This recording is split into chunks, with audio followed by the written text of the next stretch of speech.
लगान लगान दुगना लगा। आलम लगान नहीं दिला लगान माफ करते दुगना लगान तो साल का लगा अरे लगान माफ।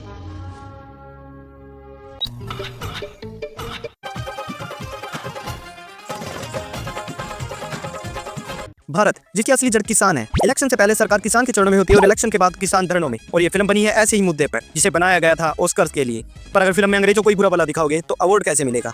अकॉर्डिंग टू बॉलीवुड ऑस्कर ऐसी फिल्म्स को मिलता है। खैर वो ऑस्कर है देश और करण जौहर की पहुंच से बाहर। पर कुछ लोग होते हैं जिन्हें उड़ता तीर लेना बहुत पसंद होता है क्योंकि इनके पिछवाड़े में होता है खड़ा बाग जो मन को चंचल और बदन में हलचल बरकरार रखता है। और ये कहानी है ऐसे ही महापुरुष की, बामों के बाम भुवन की, जिसकी एक शर्त ने पूरे गाँव की जिंदगी में खुशहाली ले आई। पर अगर ये मैच हार जाता तो, अगर ये मैच हो जाए तो गोरी और वो अंग्रेजी छोरी दोनों को, एक को बीवी एक को खातून बना के रखूंगा।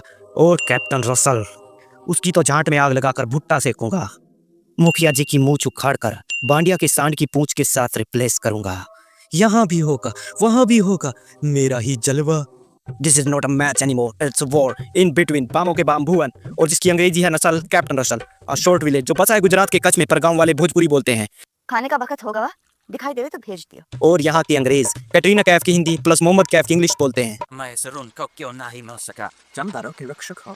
एक ऐसे फिल्म जो आपके दिमाग को बहुत सारा टार और मानसिक रूप से बीमार कर सकती है। गोरी जो बामों के बाम भुवन से प्यार करती है और दूसरी तरफ एलिजाबेथ वो भी भुवन से प्यार करती है। गोरी को बामों के बाम भुवन की मासूमियत पसंद है और एलिजाबेथ को उसकी मर्दानगी। बाकी इसे प्यार नहीं चूतिया बनाना कहते हैं। पर क्या मस्त जिंदगी है भाई की। गांव में बंदी और गांव के बाहर फिरंगी और एक हम है, बस तंगी ही तंगी। जब से होश संभाला बस तब से हाथ में अपना केला। लड़की ना स्कूल में ना कॉलेज में ना जिंदगी में, ना हमें किसी को प्रपोज करने की हिम्मत थी और ना सामने से ही किसी ने ऑफर किए। दिस वीडियो स्पॉन्सर्ड बाय कचरा का हवस भरा हाथ। ये 80 डिग्री हाथ आपकी जान से प्यारी प्रिय एंजल कुमारी की तरह बेवफा नहीं, बल्कि चढ़ते सूरज की पहली किरण से लेकर रात को बाबा जी के सिमरन तक आपके हर दम हर कदम आपके साथ। बस कुछ स्टेप और आपका खाली पड़ा हाथ धूम मचाने को तैयार। ये लोड़े से लेकर घोड़े तक सब दौड़ाने में कामयाब है। बस आपको किसी के फटे में अपना हाथ घुसाना है और कुछ मिनटों में हाथ का हैंगर बन के तैयार। जल्दी कीजिए इससे पहले देर न हो जाए और आपके पास बैठा आपका दोस्त मौके का फायदा न उठा जाए। सारे गाँव को टेंशन है कि भुवन कहाँ है। कहाँ है वो? भुवन को कहीं देखा तूने? भुवन देखा कहीं? और भुवन हिरन के शिकार में बिजी है। मीट गांव का मुखिया जिसकी लोग उतनी मानते जितनी मेरे घर वाले मेरी, पर बामों का बाम भुवन जिसको अंग्रेज पसंद नहीं पर फीमेल अंग्रेज। वो लगा देता है एक शर्त जिसको सुनकर गांव वालों की आंखें और गांठ दोनों फट जाती हैं। पर फिरंगी कैप्टन जिसको चाहिए गांव वालों की फसल कैप्टन रसल, उसके भी पिछवाड़े में खड़ा बाल मचल रहा है। आराम से गांव वालों को मार के भगा सकता था। इन द एंड खुद की मरा के बैठा। और उसकी छोटी क्यूट सी लंबी नीली आंखों वाली गोरी गोरी सी बहन धीमा चल रही है अपने भाई की जिंदगी के लोड़े लगाने के लिए। और बामों के बाम भुवन जो मे बी नेक्स्ट मुखिया ऑफ दिस गांव, जिसका प्लान है 3 महीने में क्रिकेट सीखकर उस टीम को हराने का जो तब से क्रिकेट खेल रही है जब बामों का बाम अपने पेशाब का सैलाब अपने लंगोट में ही करता था, बिना ये सोचे कि अगर वो मैच हार गया तो। अब जो गरीबों को देना चाहता है मसल कैप्टन रसल की छोटी क्यूट सी लंबी नीली आंखों वाली गोरी गोरी सी बहन सिखाएगी बामों के बाम पूरे गांव को cricket.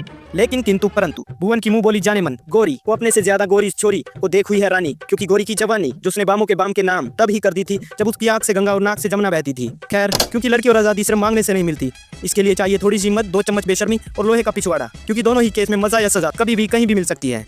In the end film के इंटरवल के बाद पूरे का पूरा टेस्ट मैच जिसमें बस अकेला भुवन पूरे मैच को पलट देगा। गांव वालों का लगान माफ हो जाएगा, बारिश भी हो जाएगी, सब खुश। बट अगर ये मैच हार जाते तो बामों का बाम इसके नहीं बल्कि इसके साथ अपना घर बसाकर गांव से 9 2 11 गोरी गांव से भागकर हीरोइन बन जाती। ये भी मुखिया जी अपनी उजड़ी रियासत के सुल्तान बने रहते। बाकियों की जिंदगी वैसे ही रहती। पहले राजा की गान मार रहे थे, अब अंग्रेज मार लेते। वैसे भी अब कौन सा देश का किसान पोटे पर मुजरा देखता है, अब बैंक वाले उससे मुजरा कराते हैं। एक किसान की 1 एकड़ की एवरेज वैल्यू होती है 50 लाख रुपए, जिस पर उसे केवल 5 से 6 लाख तक का ही लोन अलॉट होता है, क्योंकि उसकी 1 एकड़ से उसे साल के 50 से 60 हजार तक का मुनाफा होता है, वो भी अगर मौसम और फसल का दाम सही मिल जाए तो। अब लोन तो वो अपनी किसी जरूरत के लिए ले लेता है, पर इस कमाई से जिससे वो रोज ताजा कमाता ताजा खाता है बड़े कहाँ से। तो जमीन ले लेते हैं बैंक वाले और जान ले लेता है ऊपर वाला। अब ये मत सोचना कि इतनी महंगी प्रॉपर्टी बेच क्यों नहीं देते, क्योंकि किसान को इसके अलावा कुछ आता ही नहीं, क्योंकि ये प्रॉपर्टी उसकी माँ है। उसके वंशज यही काम करते थे और वो भी यही करके कुछ है, पर अब अपने बेटे को किसान नहीं बनाना चाहता, डॉक्टर इंजीनियर बनाकर आगे बढ़ाना चाहता है। पर प्रॉब्लम ये है कि अब आगे खेती करेगा कौन, जबकि इस देश की जड़ी किसान है। So if you like this video, of course you like this video, press the like button and for more video like this, subscribe our channel और वो घंटा बजा देना वरना अगला वीडियो आएगा और तुम्हें कोई घंटा नहीं बताएगा।